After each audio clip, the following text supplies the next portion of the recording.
Welcome back on this Monday as we continue our study into Genesis, looking at chapter 16. You'll remember that chapter 15 we wrapped up, and it gave us the promise, gave Abram the promise, God did, that he would be the father of many nations, that his descendants would be as many as there are stars in the sky. Abram believed, and it was credited to him as righteousness. He believed in the promise that he would have a son, and he would not have Eleazar from Damascus, his servant, be the heir. So we pick up in chapter 16, where Sarai and Abram seem to take matters of having this child into their own hands in not the best way. Now Sarai, Abram's wife, had borne him no children. She had a female Egyptian servant whose name was Hagar. And Sarai said to Abram, "Behold now, the Lord has prevented me from bearing children. Go in to my servant. It may be that I shall obtain children by her." And Abram listened to the voice of Sarai. So after Abram had lived 10 years in the land of Canaan, Sarai, Abram's wife, took Hagar the Egyptian, her servant, and gave her to Abram, her husband, as a wife. And he went in to Hagar, and she conceived. And when she saw that she had conceived, she looked with contempt upon her mistress. And Sarai said to Abram, May the wrong done to me be on you. I gave my servant to your embrace, and when she saw that she had conceived, she looked on me with contempt. May the Lord judge between you and me. But Abram said to Sarai, Behold, your servant is in your power. Do with her as you please. Then Sarai dealt harshly with her, and she fled from her. The angel of the Lord found her by the spring of water in the wilderness, the spring on the way to Shur. And he said, Hagar, servant of Sarai, where have you come from, and where are you going? She said, I am fleeing from my mistress Sarai. The angel of the Lord said to her, Return to your mistress and submit to her.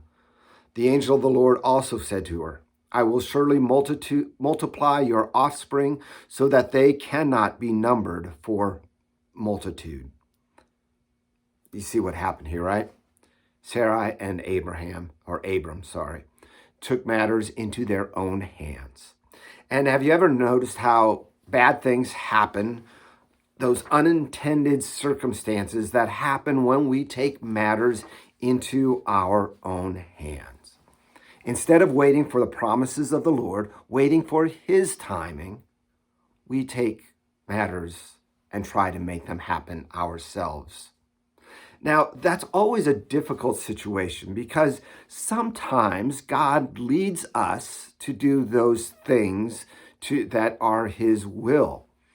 And sometimes we're just simply called to sit back and wait. Discerning between those two can be very difficult. The best way to discern is by waiting on the promises of the Lord and seeking his will in his word. I think so often we jump in, we make those decisions without prayer, without the seeking of God's word to see if this is his will. Abram and Sarai found out that they had chosen not so wisely.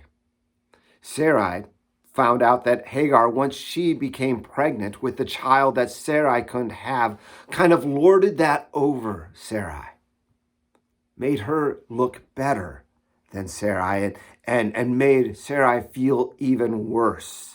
She tried to blame it on Abram, and Abram said, no, this was your idea. This was your servant. You deal with her.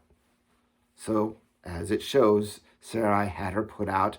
The angel of the Lord said, no, return and submit to your mistress. Submit to Sarai and treat her respectfully. But yet promise that Hagar's offspring would be large in number as well. verse 15 and 16. And Hagar bore Abram a son, and Abram called the name of his son, whom Hagar bore, Ishmael. Abram was 86 years old when Hagar bore Ishmael to Abram. We're going to end there. But yet the story of Ishmael and Sarai and the problems have not ended yet. We're going to see in about 13 more years that it will take before Sarai is able to have a son. Wait on the Lord. Wait on his promises. He will provide. God bless. We'll see you tomorrow.